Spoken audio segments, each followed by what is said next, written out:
안녕하세요. 수학 강사 이태진입니다. 자, 오늘 집합과 명제에서부터 시작해보는 시험 총정리 같이 한번 살펴보는데요. 전체적으로 총정리인 것만큼 꼭 나올 수 있을 만한 문제들 또 개념들 위주로 해서 같이 한번 살펴보도록 하겠습니다. 자, 이제 우리가 준비하는 시험은요, 그다지 난이도가 높지 않습니다. 그거는 가르치는 사람 입장에서만 그렇지 않을까 생각하실지 모르겠지만 많은 분들이 조금만 공부를 해두신다면 쉽게 패스해서 만족할 만한 점수로 패스하시는 걸 많이 보았습니다. 자, 집합서부터 오늘 같이 한번 살펴보는데요. 그 집합 첫 번째 이야기 한번 보도록 하죠. 집합을 보게 되면 이때 이제 잊지 말아야 되는 것은 집합의 정의가 어떤 것이냐 해서 이제 누구나 명확한 기준 아래에서 어떤 것들의 모임이라고 이제 이야기할 수 있겠죠. 그래서 이런 하나하나에 모여 있는 것들을 가리켜서 이제 원소라고 하고, 그러한 원소들을 표현하는 방법, 그러니까 집합을 표현할 수 있는 방법에는 두 가지 방법이 있는데, 크게 대표적으로 첫 번째는 이제 조건제시법이라는 게 있고요. 그 다음에 두 번째로는, 사실 두 번째가 먼저 여러분들이 보시는 것들이죠. 그래서 원소나열법이라는 게 있습니다.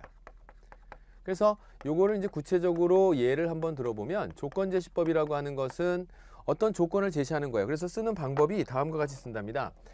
x를 원소로 갖는데 그때 x는 자연수다 라고 하는 이러한 조건을 주면서 다음과 같이 이제 무한집합 같은 경우 이렇게 조건제시법을 써서 나타내면 간단하게 전부 다 표시하지 않아도 집합 자체의 원소들을 표현할 수 있겠죠.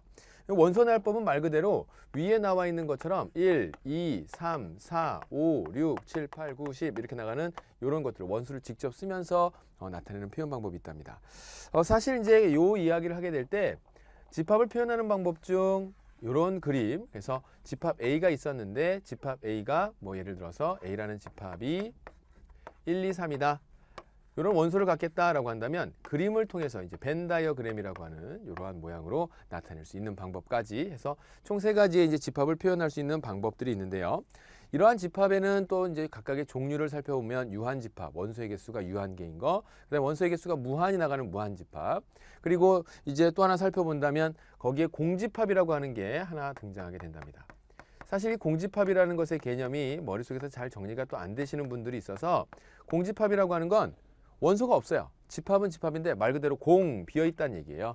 그래서 원소가 아무것도 없는 거. 그래서 이러한 집합을 표현하게 될 때는 다음과 같은 기호를 써서 이 집합이 공집합임을 나타냅니다. 그래서 만약에 문제 중에 B집합이 공집합이다 라고 하는 것이 나타났다면 B집합이 공집합입니다. 원소를 아무것도 갖지 않는 집합입니다. 그래서 이렇게 나타냈다는 얘기는 B집합에는 원소가 없구나, 비어있는 집합이로구나, 이렇게 살펴보시면 돼요.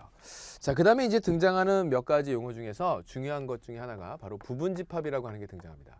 그런데 사실 우리가 푸는 문제들을 살펴보게 되면 그 부분집합이라고 하는 것을 통해서 물어볼 수 있는 정작 조금 중요하긴 합니다. 중요하긴 하지만 이해하거나 문제를 풀어낼 때 조금 어려움이 있어서 문제 특징을 살펴보면 굉장히 쉽게 나오게 돼요. 그래서 이러한 부분집합에 대한 내용은 그 뜻만 알아두도록 하시고, 혹시라도 하는 높아심에서 말씀드리면 부분집합의 개수 구하라고 했을 때 그 개수 구할 때 무엇을 이용해서 집합들의 원소의 개수를 이용해서 표현하는 방법, 그래서 부분집합의 개수를 찾아라 라고 한다면 어떤 집합 A가 A의 원소 개수가 집합 A의 원소의 개수가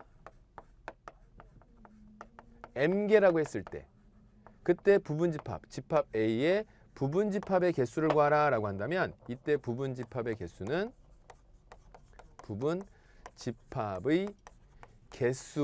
하고 물어봤다면 이때 개수는 어떻게 표현한다고요? 바로 다음과 같이 2의 M 거듭제곱으로 나타낸다는 요 정도, 이제 출제 비중으로 따지면 낮으나 중요도로 따지면 상당히 중요하기 때문에 혹시나 난이도가 조금 올라간다면 요걸 가지고 문제화 시킬 수도 있으므로 이렇게 이제 간단하게 언급을 하고 지나가도록 하겠습니다.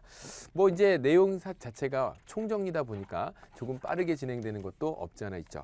자, 그 다음에 이제 그 부분집합의 개수 구하는 거기에서 특정 원소의 개수를 포함하느냐 또는 포함하지 않느냐라고 하는 것들은 이미 이제 개념 정리, 기본 강의를 통해서 여러분들이 다 한 번쯤은 다 보셨을 거고요.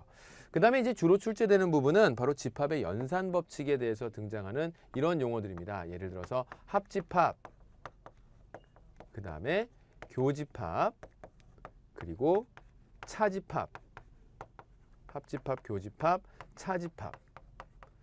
그런 다음 여집합, 뭐 이런 것들이 이제 등장을 하게 되죠. 그래서 만약에 이게 이제 수학적인 기호로 됐을 때, 기호화 되었을 때 그것을 이해하고 내가 구하는 것이 어떤 것인지를 알아두면 되겠습니다. 만약에 A와 B의 합집합을 구하라 라고 한다면 그걸 기호로 나타냈을 때는 A, 컵, B라고 이제 이렇게 얘기를 하기도 하는데요. 합집합 기호를 나타내는 거죠. A 합집합 B. A와 B에 있는 원소들을 모두 다 합하여 적어주면 됩니다. 그런데 이때 A와 B 집합에 있는 원소들 간에 중복되는 것들, 즉 겹치는 것들은 한 번만 적어주면 되는 거죠. 그래서 합집합을 바르게 나타낼 수 있는지, 그 다음에 교집합을 바르게 나타낼 수 있는지, A 교집합 B라고 한다는 건 A 집합도 있고 B 집합도 있는 것, 즉 A 집합과 B 집합이 공통적으로 가지고 있는 원소를 다음과 같이 나타내는 것이 바로 A 교집합 B가 되겠습니다. 자, 그 다음에 이제 A 차집합 B라고 하는 것은 이제 여기서 간혹 가다가 뺄셈과 착각을 일으키면서 실수를 하시는 분들이 종종 있기는 한데, A 차집합 B라고 하는 것은 A라는 집합이 있는데 그 A라는 집합에서 B 집합과 관련된 모든 것들을 제거시킨 나머지, 그게 바로 A 차집합 B랍니다. 그래서 벤 다이어그램으로 나타내 보면 여러분들이 자주 헷갈리시는 것 중에 하나가 A 차집합 B를 하여라 라고 한다면 이 벤 다이어그램에서 바로 A에서 B를 제거시킨 나머지, 뺄셈의 개념과 유사하게 생각하면 결국 이 부분이 되겠구나 라는 걸 쉽게 이해하시는데, 주의하셔야 될 것은 만약에 그것의 위치가 바뀌었을 때예요. B 집합이 여기 있고 그 다음에 A 집합이 여기 있을 때 A 차집합 B라 그랬어요. 다시 한번, A 차집합 B라고 했을 때 A라고 하는 데에서 B라고 하는 존재를 제거시킨 나머지는 뭐가 남을까요? 아무것도 남지 않습니다. 우리가 이제 정수나 유리수의 계산에서 작은 수에서 큰 수를 빼게 되면 그 결과가 마이너스 얼마 이렇게 남죠. 그러다 보니까 뭔가 있어야 될 것 같은 생각에 자꾸 여기 있는 이 부분에다 이렇게 체크를 하시는데, A 차집합 B에서 찾아본다면 B 집합이 A 집합을 포함하고 있는 상태에서는 차집합의 의미를 그대로 해석했을 때는 A라는 집합에서 B라고 하는 집합을 제거시키고 나면 남은 것이 아무것도 없어서 이때는, 이런 경우에는 공집합이 된다라는 것을 기억해 두시면 되겠습니다. 그래서 차집합 부분에서 주의하셔야 될 거 같이 한번 살펴보았고요. 자, 그 다음에 이제 여집합 부분을 볼 수 있는데요. 여집합은 기호화 시켰을 때 A를 제외한 나머지, 그래서 이렇게 했습니다. 여집합. 그래서 여집합 얘기를 하게 되면 전체 집합을 먼저 전제해 놓고 그 전체 집합 안에 A 집합이 이렇게 딱 들어가 있다라고 가정을 해 놓고 A의 여집합을 찾아라 그러면 바로 어느 범위가 어디에 있는 것이, 바로 전체 집합 중 A를 제외한 나머지 부분, 이 부분이 바로 A의 여집합 부분이 된다라는 거죠. 자, 이렇게 해서 이제 집합을 살펴보면 다음과 같이 집합의 연산에서 합집합, 교집합, 그 다음에 차집합, 여집합에 관련된 얘기가 등장하더라. 그래서 각각의 그 집합의 연산 법칙에서 등장하는 합집합, 교집합, 차집합, 여집합에 대한 내용, 무엇을 의미하는 건지, 특히나 뭐뭐 또는 A가 X가 A의 원소이거나 또는 X가 B의 원소인 것, 또 A의 원소이고 그리고 B의 원소인 것, 교집합이죠. 그러한 내용들이 여러분들이 뭔가를 복잡하게 공부를 하기 위해서 이런 수학적 기호가 등장한 게 아니라 말로 표현하는 것. 그러니까 원소 X가 A 집합의 원소이고 이거를 다 한글로 쓸 게 아니라 간단하게 이제 원소 기호를 통해서 나타냈다라는 거. 그래서 수학 기호가 나타내는 그 뜻이 무엇이다를 알면 보는 순간 금방 어떤 것을 말하는 것인지 이해할 수 있겠죠. 그 다음에 이제 집합의 연산에 관련된 얘기가 나오는데요. 연산, 직접적으로 이제 분배 법칙을 시킨다거나 또 드모르간 법칙이 나온다거나 하는 다양한 법칙들이 있습니다. 사실 이것이 구체적으로 문제화된 적은 없지만 내용상의 중요도를 따져보았을 때는 상당히 중요한 부분이고 실제로 이제 그 현 교육과정에서는 많이 중요하게 다루는 부분이기도 하니까 일단은 만약에 더 단계를 높여서 다음 과정으로 또 이제 본인 학습 과정이 좀 더 윗단계로 올라가셔야 되는 분들은 이런 내용들도 꼼꼼하게 공부해 두시기 바라겠습니다. 단순히 시험에 대한 패스만을 생각하신다면 어렵게 공부하실 필요는 없겠지만 자기의 학습 목적에 맞게 학습 방향을 설정해 주시면 좋겠습니다. 자, 그 다음에 이제 유한집합의 원소의 개수가 나오는데요. 유한집합, 그것의 원소의 개수. 자, 이 원소의 개수를 찾아라 라고 했을 때는 그 원소의 개수를 표현하는 그 방법부터 먼저 익혀두셔야 되겠습니다. 자, A집합이 있었어요. A집합이 있는데 그 A집합의 원소가 스몰 a, b, c, d 이렇게 원소들이 있었다라고 생각한다면 이 안에 있는 원소의 개수가 몇 개냐라고 표현하는 기호가 있답니다. 그게 바로 뭐냐면 넘버, 수가 몇 개입니까? 바로 A집합에 있는 원소의 개수가 몇 개입니까? 라고 물어보는 거예요. 그래서 이때는 뭐라고 쓰면 된다고요? 네, 4라고 쓰면 됩니다. 원소의 개수를 물어보고 있으니까. 그런데 여러분들이 종종 헷갈리시는 거는 만약에 집합 B를 이렇게 놓고 나서 1, 2, 4 자, 이렇게 썼습니다. 그러면 지금 쓰고 나서 집합 B의 원소의 개수가 몇 개입니까? 라고 물어보면 자꾸 이것을 원소내활법과 헷갈리시는 분들이 있는데 그게 아니라 B집합에 있는 원소의 개수가 몇 개입니까? 하나, 둘, 셋. 그래서 3개라고 적어주면 되겠습니다. 3은 있지도 않은데 왜 3을 적느냐 이렇게 자꾸 이제 질문하시는 분들이 계시는데요. 지금 적는 것은 다시 한번 말씀드리지만 요것의 약속은 집합 B의 원소의 개수가 몇 개냐라고 묻는 약속이기 때문에 다음과 같이 이렇게 적어줘야 되겠죠. 네, 이해되셨습니까? 자, 그런 다음에 이제 다음 페이지로 넘어가 보면요. 요 얘기 해야 되겠군요. 유한집합의 원소의 개수 구하라는 문제에서 이것 또한 상당히 중요한 비중을 차지하고 있는 부분이긴 한데 우리 시험에서 출제가 된 적은 뭐 아주 쉽게 출제가 될 수는 있습니다. 그러니까 예를 들어 이런 거죠. A집합의 원소가 1, 2, 3이고 B집합의 원소가 4, 5, 6일 때 A집합과 B집합의 합집합, A 합집합 B의 원소의 개수가 몇 개냐? 사실 이 부분은 공식을 외우셨던 분들은 또 당황하실 수도 있어요. 왜냐하면 요거에 같은 경우에는 둘이 공통되는 교집합 부분이 있나요? 없나요? 없죠. 그래서 아예 합집합이라고 하는 것을 바르게 하시고 A 합집합 B는 1, 2, 3, 4, 5, 6이라고 하는 것을 적으신 뒤에 하나, 둘, 셋, 넷, 다섯, 여섯. 그래서 6개 이렇게 써주시면 오히려 정답을 맞추시는데 만약에 여러분들이 알고 계시는 그간의 공식, 뭐 이런 공식 기억하시는 분들도 계실 거예요. A 합집합 B의 원소의 개수는 이렇게 한다더라. A의 원소의 개수에다가 B의 원소의 개수를 더하고 거기에서 A 교집합 B의 원소의 개수를 뺀다더라. 자, 이것을 이제 외워놓고 기억하신 분들은 A집합의 원소의 개수 3개 갖다 집어넣고 B집합의 원소의 개수 3개 집어넣고 그 다음에 빼려고 봤더니 A 교집합 B가 없네. 없어서 이걸 0을 쓸까 말까. 자꾸 뭔가를 빼야 될 것 같은 그런 어떤 불길한 예감이 드신다면 0으로 적으시는 게 맞습니다. 그래서 정답은 6 해서 이때와 똑같은 답이 나와야 되겠죠. 그래서 교집합이 있는 경우와 없는 경우 마찬가지 상관없이 다음 같은 공식이 있다라는 거 원소의 개수를 구할 때 왜 이렇게 구해지는지 이것 역시도 기본 강의 시간에 다 이야기가 되었던 부분이죠. 자, 이래서 이제 다음 페이지로 보면 명제 부분을 살펴볼 수 있습니다. 자, 이동해서 명제 부분 같이 한번 살펴볼게요. 자, 이쪽으로 오시죠. 명제를 보게 되면 명제가 무엇입니까? 자, 제가 이렇게 질문을 드렸을 때 바로 답이 나와야 되는데요. 명제가 뭐죠? 명제란 참이나 거짓을 분명히 알 수 있는 문장이나 또는 식을 가리켜서 우리는 명제라고 합니다. 다시 한번 참인지 거짓인지 분명히 알 수 있는 문장이나 또는 식. 그래서 제가 이제 이런 농담을 조금 하는데요. 앞에 있는 선생은 잘생겼다 라고 얘기하면 이건 명제입니까 아닙니까? 물론 참인 명제라고 생각하시는 분들도 계시겠지만 거짓인 명제라고 또 말씀하시고 싶으신 분들도 더 많지 않을까요? 뭐 어쨌든 가네요. 자, 그랬을 때 지금 여기에는 누구는 잘생겼다, 누구는 아니다.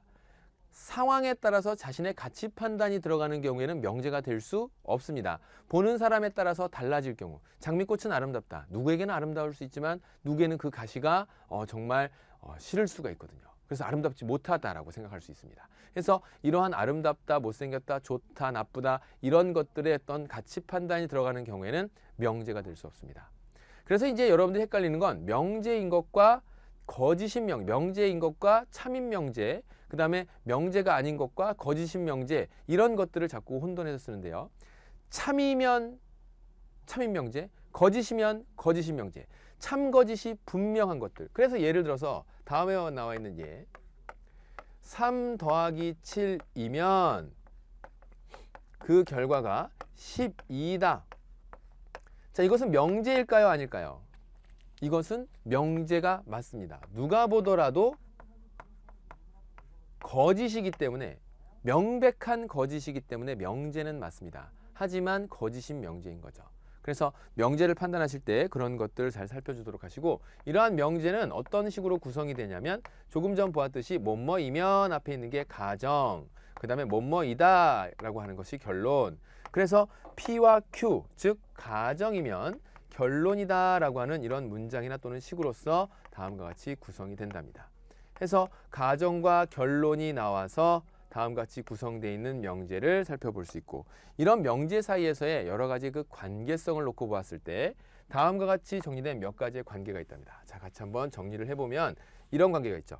명제 P이면 Q이다 라고 하는 가정과 결론을 각각 이때 P를 가정, Q를 결론이라고 했을 때, 여기에서 우리는 명제 역을 살펴볼 수 있습니다. 역이라고 하는 것은 결론이 가정으로, 가정이 결론으로 가면서 그 명제의 역 Q이면 P이다, 이것이 정리가 되거든요. 자, 그 다음에 이제 요 정도까지는 중등과정까지에서도 배웠었던 내용인데, 거기에서 좀 더 나아가서 이제 고등과정으로 되면 이것을 부정하기 시작합니다. 즉 가정도 부정해서 가정으로, 결론도 부정해서 결론으로, 즉 부정해서 각각 쓴 것을 우린 뭐라고 하냐면 그 명제의 이라고 이야기합니다. 뭐라고요? 이. 그래서 다를 이자를 써서 이, not P면 명제, P가 아니면 이란 뜻이죠. 가정, 이게 아니면 not Q, Q가 아니다, 이런 식으로 쓸 수 있는 걸 이 명제의 이다 라고 얘기를 하는 거예요. 그럼 그 이 명제 자체에서도 갖는 역이 있을 수 있겠죠. 그 역을 쓰면 바로 not Q이면 not P다. 자, 이렇게 쓸 수 있습니다. 가만히 살펴보니까 이 둘 사이의 관계가 이 사이에 이의 관계가 있네요. 그죠? 이. 그리고 이제 중요한 사실 하나, P면 Q이다와 그 다음에 not Q이면 not P다. 가만히 보니까 각각을 부정해서 결론과 가정의 위치를 바꿨네요. 결론을 부정해서 가정의 자리로, 가정을 부정해서 결론의 자리로. 또 여기도 마찬가지 이 관계와 여기 있는 이 관계가 역시 다음과 같이 결론, 가정을 부정해서 결론으로, 결론을 부정해서 가정으로 옮겨놓은 형태가 됩니다. 이러한 두 명제들 사이에서의 그 관계를 우린 뭐라고 하냐면 대우다라고 얘기해요. 그 명제의 대우. 이 명제의 대우는 얘가 되는 것이고, 여기 있는 이 명제의 대우는 얘가 되죠. 서로 상대적인 입장에 있는 각각의 명제들이 서로 대우인 관계에 있답니다. 그런데 이 대우는 왜 중요성이 그렇게 부각이 되냐면, 이 대우는요, 다음과 같이 여기에 나와 있는 이 대우는 본래 그 명제, 이 대우를 만들어냈던 그 명제와 참거짓을 동시에 가져가기 때문에 그 중요성이 강조가 된답니다. 그래서 예를 들어서 이런 문제가 나왔다라고 생각을 해보면 여러분들이 접근하시기에 어떨까요? x 제곱이 1이 아니면 x는 1이 아니다 라고 하는 이런 명제를 보면 이게 참일까요? 거짓일까요? 이렇게 여쭤보면 x제곱이 1이 아닌 게 꽤나 많을 텐데, 즉 1과 마이너스를 제외한 나머지 전부 다가 되겠죠. 그 다음에 x가 1이 아닌 경우 1을 제외한 나머지 수들이 전부가 되겠죠. 그걸 모두 다 생각을 해서 이것이 맞는지 틀리는지 확인하려고 하니까 꽤나 복잡해지더라, 그 얘기입니다. 그런데 이 명제에 대한 대우를 확인해 보면 그 명제의 대우는 결론을 부정해서 가정으로 x는 1이면 그 다음에 x제곱은 1이다. 자, 이렇게 대우를 정리할 수 있어요. 그래서 이 대우를 살펴보니까 x가 1이면 당연히 x제곱이 1인 게 맞죠? 맞나요? 그래서 이런 상황이 여기서 얘가 참이 되는 걸 확인했을 때 그 대우인 명제 이 녀석도 참이 되는구나 라는 걸 판단할 수 있답니다. 대우인 명제는 이런 경우에도 아주 유용하게 잘 활용되니까 확인해 두시면 되고, 우리 문제에서 이제 등장하는 것들은 조건까지도 저번 시험에서 잠깐 등장했었나요? 그러니까 조건에 관련된 이야기는 거의 그 등장한 것이 결국 물어봐야 명제에서는 그래요. 이게 단원이 지금 우리가 이제 준비된 교재도 7단원까지 이렇게 나와 있는데, 그 7단원에서 문제를 각각의 요소마다 하나씩 7단원도 작은 단원 몇 가지로 이렇게 막 구성이 되어 있잖아요. 그러면 거기에서 꼭 묻고 싶은 것들이 들어가 있답니다. 그러면서도 어려워서는 안 돼요. 그러다 보니까 어떻겠습니까? 물어보고 싶은 게 중요하긴 한데 그것을 미처 묻지는 못하고 필수적으로 이것만큼은 알아야 된다라는 내용으로 묻는 경우가 많이 있습니다. 그래서 조건을 가지고 이제 간혹가다 질문하시는 분들은 조건이 많이 어렵다. 예를 들어서 필요 조건이 뭔지, 나는 내가 생각에 이건 필요해서 필요 조건인 것 같고, 나는 이게 충분해서 충분 조건인 것 같고, 나는 이것이 필요하기도 하고 충분하기도 해서 필요 충분 조건인 것 같기도 하다. 필요 충분 조건 이렇게 쓰죠. 그러니까 필요 조건이냐 충분 조건이냐 필요 충분 조건이냐 이 조건을 구분하는 게 만만치 않더라. 그래서 어떻게 하면 좀 쉽게 기억에 남겨서 혹시라도 문제화 되었을 때 대비할 수 있을까라고 곰곰이 생각해 보니까 이렇게 보시면 좋겠습니다. P이면 Q이다 라고 하는 각각 어떠한 명제를 살펴봤을 때 그 각각에는 가정이 있고요. 결론이라는 게 있습니다. 자, 여기까지 이해되셨죠? 그러면 그러한 가정을 만족하는 원소들로 구성되어 있는 집합을 우리는 진리집합이라고 합니다. 가정의 진리집합. 그 다음에 결론을 만족시키는 원소들로 구성한 것을 결론의 진리집합. 자, 이렇게 해서 P와 Q가 각각 집합으로 존재한다라고 했을 때 그 진리집합에 대한 내용이 이제 어떤 것인지 이해가 되셨다면 다음과 같이 가정의 진리집합 P가 그러니까 조금 전에 살펴봤었던 이런 경우예요. x가 1이면 x제곱은 1이다 라고 했을 때 이걸 만족시키는 x의 원소는 P집합에는 1 하나밖에 없겠죠. Q집합에는 뭐가 있을까요? 바로 x제곱이 1이 나오는 것은 1과 마이너스 1이 있을 겁니다. 자, 이렇게 살펴본다면 그 P집합 1은 바로 어디에? 네, Q집합에 포함되는 그러한 관계군요. 자, 이렇게 포함 관계를 살펴보면 이 명제가 바로 참이냐 거짓이냐를 따졌을 때 참이 되는 것을 알 수 있고 나아가서 이것을 조건으로 따져보았을 때 가정의 진리집합이 결론의 진리집합에 포함된다라고 했을 때 이것을 우리는 충분 조건이라고 얘기합니다. 즉 결론에 나와 있는 이 녀석으로도 얘를 만족시키기에 충분하다. 그래서 충분 조건인데 말로써 그 내용을 외우려고 하시면 자꾸 헷갈리게 되니까 진리집합의 포함 관계를 가지고 이해하시기 바라겠습니다. 그런데 이제 어떤 진리집합이 만약에 결론이 가정에 포함된다면 바로 네, 필요 조건이 된답니다. 필요 조건. 그리고 가정의 진리집합과 결론의 진리집합이 서로 상등인 관계. 상등이라는 얘기는 서로 같다. 서로 상자에 같을 등자를 써서 상등이란 말을 쓰거든요. 그래서 집합이 서로 같은 집합이더라. 그렇다면 이때는 필요 충분 조건이다 라는 이야기를 하게 된다는 점. 해서 어떤 경우와 충분 조건과 필요 충분 조건인 경우 바로 이 명제는 참이 되는 것을 확인을 한 번만 더 해주시면 될 거고요. 해서 혹시라도 조건에 관련된 문제가 문제화 된다면 이런 부분 주의해서 접근하면 쉽게 문항에서의 정답을 맞춰보실 수 있습니다. 자, 그러면서 이제 필요 충분 조건에 대한 이야기 했고요. 해서 가정과 결론에 대한 이야기까지 같이 곁들여서 정리합니다. 자, 그런 다음에 이제 동치라고 하는 얘기가 나오는데 동치. 같이 한번 읽어볼까요? 명제 P이면 Q이다가 참이고 그 역 Q이면 P이다도 참일 때 다음과 같이 P이면 Q이고 Q이면 P이다.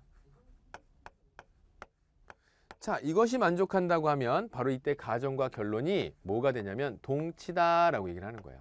서로 같은 것이더라 라고 이렇게 해서 그 동치에 대한 얘기. 그러니까 어떤 얘기가 문제화돼서 등장할지 모르니까 여기에 관련된 이야기들은 다음과 같이 내용 정리를 쭉 해보면서 살펴보도록 하시고 혹시라도 안 짚어본 내용이 있다면 네, 이중부정이라는 내용이요. 이중부정이라는 건 부정의 부정이죠. 여성 수험생들이 들으시면 막 설레이시려나? 나는 너를 사랑하지 않는 게 아니야. 이게 무슨 얘기인가요? 네, 말 그대로 이중부정이죠. 영어에서도 이중부정이라는 게 등장하는데 굉장히 강력한 긍정을 나타낸다라고 얘기를 하더라고요. 그렇다면 수학에서도 이중부정, P가 아닌 게 아니다라고 한다면 그 자체가 된다는 거, 다시 원래의 모습대로 돌아온다는 거. 우리가 이제 이것을 또 이제 집합에 관련해서 드 모르간 법칙에서도 이런 유사한 것이 나타나죠. A 여집합에 대한 여집합. 그렇다면 이것은 A 자기 자체 집합. 집합의 연산에서 한번 보실 수 있을 겁니다. 그러니까 어떻게 보면 집합, 명제 이러한 내용들이 또는 정수와 유리수의 또 연산 부분, 계산 부분 이런 것들이 많은 부분 서로 연관성을 맺으면서 그 연관력이 있다라는 것을 살펴볼 수 있겠죠. 자, 이렇게 해서 이제 쭉 같이 살펴본 내용들을 보게 되면 집합 부분 살펴보았고요. 집합과 명제에서 명제 부분을 정리하였는데 다시 한번 말씀드리면 시험장에 가서 첫 페이지를 딱 펼치시면 등장하는 것이 바로 집합 부분입니다. 그래서 집합에 대해서 뭔가 부담을 많이 갖고 문제에 접근하시는 분들은 적을 거라고 생각해요. 왜냐하면 처음에 공부하려고 마음을 먹으셨을 때 제일 앞에 있는 건 굉장히 열심히 하시거든요. 그래서 가급적 집합과 명제 부분은 모두 다 정답을 맞춰내시면서 다음으로 이어지는 문제들, 이제 수와 연산에 관련된 얘기가 등장할 텐데요. 다음 시간에는 이걸 가지고 문제를 한번 같이 한번 풀어보도록 하겠습니다. 그래서 실전 예상 문제가 대략 쭉 살펴보니까 30문제 정도 되네요. 그래서 30문제 되는데 이 문제를 이제 시험 앞두고 얼마 시간이 안 남겨진 상태에서 총 정리를 하시는 분들이실 테니까 하나씩 하나씩 직접 자기 손으로 한번 풀어보세요. 그리고 나서 자신이 풀었을 때, 그러니까 여기에서 겹치는 문제들은 제가 이제 문제풀이 할 때 앞서 나와 있던 내용과 유사한 내용으로 이렇게 풀면 되겠습니다. 간략한 코멘트를 달고 그렇게 언급을 한 뒤에 넘어갈 테니까 그런 문제들도 이제 만약에 혹시 틀리셨다면 앞서 풀었던 문제를 바탕으로 해서 이렇게 접근해야 되겠다라는 생각을 하시고, 대신 문제는 먼저 꼭 한번 풀어보시기 바라겠습니다. 그냥 보고 있으면 다 아는 것 같다가도 막상 내가 풀려고 하면 잘 안 풀리는 경우가 있거든요. 이제 그런 경우 대비하기 위해서는 직접 자기 손으로 꼭 한번 풀어보시고 틀린 것들 표시해 놓은 다음에 그 부분 조금 더 집중해서 수강해 주시면 금방 성적은 탄탄한 안정 구도로 들어가게 될 겁니다. 자, 다음 시간에 실전 예상 문제로 뵙겠습니다. 수고 많으셨습니다.